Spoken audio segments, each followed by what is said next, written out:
स्मृति ईरानी की वायनाड यात्रा पर सियासी भूकंप। केंद्रीय मंत्री स्मृति ईरानी ने सोमवार को मलयालम में ट्वीट कर वायनाड यात्रा की दी जानकारी। स्मृति की यात्रा को लेकर 86 महकमे में मचा हड़कंप। कयास ये भी लगाया जा रहा है कि अमेठी की तरह वायनाड में भी सेंध लगाने की तैयारी है क्या। सीएम शिवराज ने सनातन को दिया बड़ा उपहार। मध्य प्रदेश के सीएम शिवराज सिंह चौहान अक्षय तृतीया पर बड़ी घोषणा।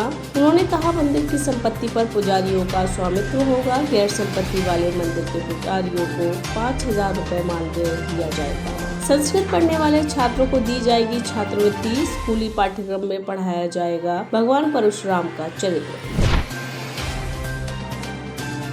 रोजा इफ्तारी को लेकर छात्रों का विरोध प्रदर्शन जारी। काशी हिंदू विश्वविद्यालय में रोजा इफ्तारी को लेकर मचा बवाल। हाथों में विस्की और प्रशासनिक अधिकारियों पर रोजा इफ्तारी में शामिल होने पर तथा परशुराम पूजन कार्यक्रम में न शामिल होने का आरोप लगाया गया।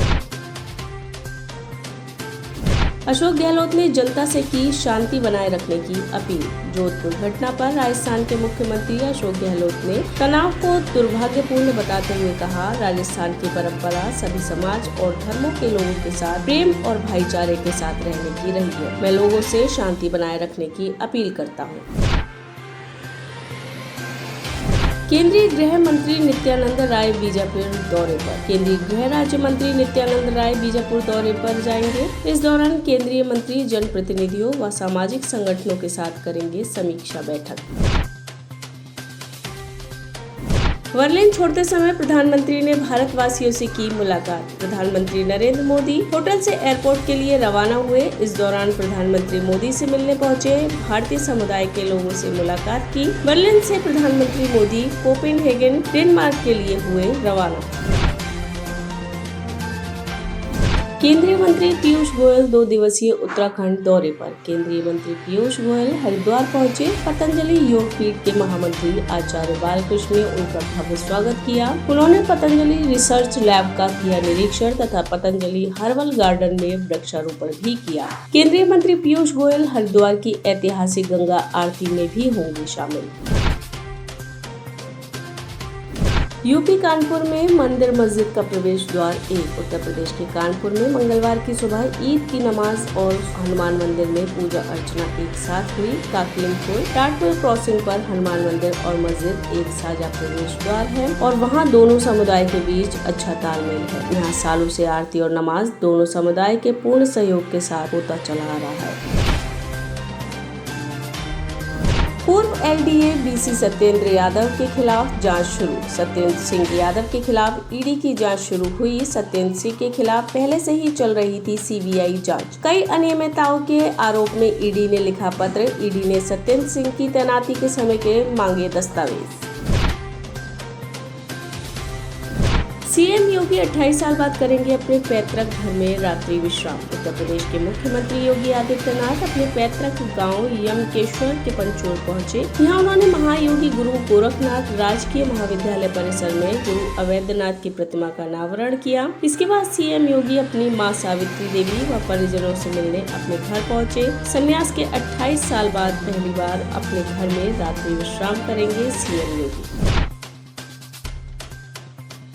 14 साल बाद मिली मौत की सजा। Ahmedabad serial bomb blast case में 14 साल बाद दोषियों को सुनाई गई फांसी की सजा। कहा जा रहा है कि देश में ये पहला मौका है जब एक साथ 38 लोगों को फांसी की सजा सुनाई गई। इस हमले में 56 लोगों की मौत हुई थी और 200 लोग घायल हुए थे। इस हमले की जिम्मेदारी हरकत उल जिहाद अल इस्लाम ने ली थी। 70 मिनट में 21 बम ब्लास्ट कथित रूप में गोधरा कांड का बदला था। सीएम योगी भागीरथी रिसोर्ट का करेंगे उद्घाटन। हरिद्वार में गंगा के किनारे 5 मई को उत्तर प्रदेश टूरिज्म द्वारा नवनिर्मित रिसोर्ट का उद्घाटन करेंगे सीएम योगी। उत्तर प्रदेश उत्तराखंड परिसंपत्तियों के बंटवारे में होटल अलकनंदा उत्तराखंड को मिला है और उसके पास में ही भागीरथी रिसोर्ट उत्तर प्रदेश को। भागीरथी रिसोर्ट में 90 कमरे और 10 स्वीट हैं। 48 घंटे के अंदर गाजियाबाद पुलिस ने सुलझाई हत्या की गुत्थी। मौके पर मिले साक्ष्य और सीसीटीवी फुटेज के आधार पर आरोपी रजनीश को गिरफ्तार कर पूछताछ करने पर आरोपी ने हत्या की बात स्वीकारी। आरोपी के अनुसार तलाकशुदा संगीता उसके साथ 1 साल से लिव इन रिलेशनशिप में थी, परंतु कुछ समय से वो रजनीश पर ध्यान नहीं दे रही थी। वह किसी और से प्यार करने लगी थी। इसी बात को लेकर दोनों में कहासुनी हो गई। गुस्से में रजनीश ने संगीता की गला दबाकर हत्या कर दी। पुतिन ने 9 मई तक क्रिविरीह पर कब्जा का दिया आदेश। रूसी राष्ट्रपति पुतिन ने कीव पर कब्जा करने में असफल रहने पर अपनी योजना में बड़ा बदलाव किया है। पुतिन ने अपने जनरलों को यूक्रेन के राष्ट्रपति जेलेंस्की के जन्म स्थान क्रिविरीह पर कब्जा करने का आदेश दिया है। रूस के विक्ट्री दिवस 9 मई को कामयाबी दिखाने के लिए पुतिन जेलेंस्की के जन्म स्थान पर कब्जा पाना चाहते हैं। फिनलैंड और स्वीडन अभी नहीं बनेंगे नाटो के सदस्य। फिनलैंड और स्वीडन के शीर्ष नेताओं ने तथा उनकी सरकारों ने नाटो की सदस्यता पर अभी कोई निर्णय नहीं लिया है, परंतु यूक्रेन में रूस की आक्रामकता को देखते हुए उन्होंने यूरोपीय देशों के साथ करीबी रक्षा सहयोग पर जोर दिया है। पोप फ्रांसिस ने यूक्रेन नरसंहार की तुलना रवांडा नरसंहार से की। फ्रांसिस ने यूक्रेन रूस युद्ध को खत्म करने की कोशिश में रूसी राष्ट्रपति व्लादिमीर पुतिन से मॉस्को यात्रा करने का प्रस्ताव भेजा था, लेकिन इसका अब तक कोई जवाब नहीं मिला। पोप ने यूक्रेन के नरसंहार को 25 साल पहले ये रवांडा नरसंहार जैसा बताया। उन्होंने कहा, हम अब भी आग्रह करते हैं। एक इतालवी अखबार ने उन्हें उद्धृत करते हुए कहा, इतनी बर्बरता, आप इसे रोकने की कोशिश क्यों नहीं कर सकते।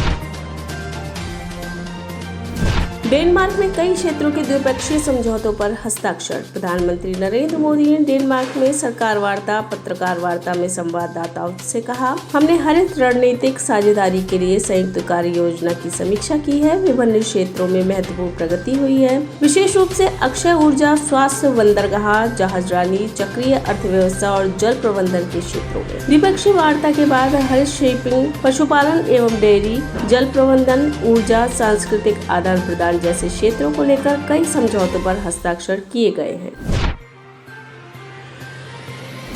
संयुक्त राष्ट्र संघ ने एज़ोवस्टल स्टील प्लांट में फंसे लोगों को निकाला। संयुक्त राष्ट्र ने बताया है कि मारिउपोल के एज़ोवस्टल के स्टील प्लांट में फंसे आम नागरिकों के सुरक्षित निकासी प्रयासों पर सफलता के बाद लोगों को राहत काफिले के जरिए आगमन केंद्रों पर पहुंचना शुरू हो गया है।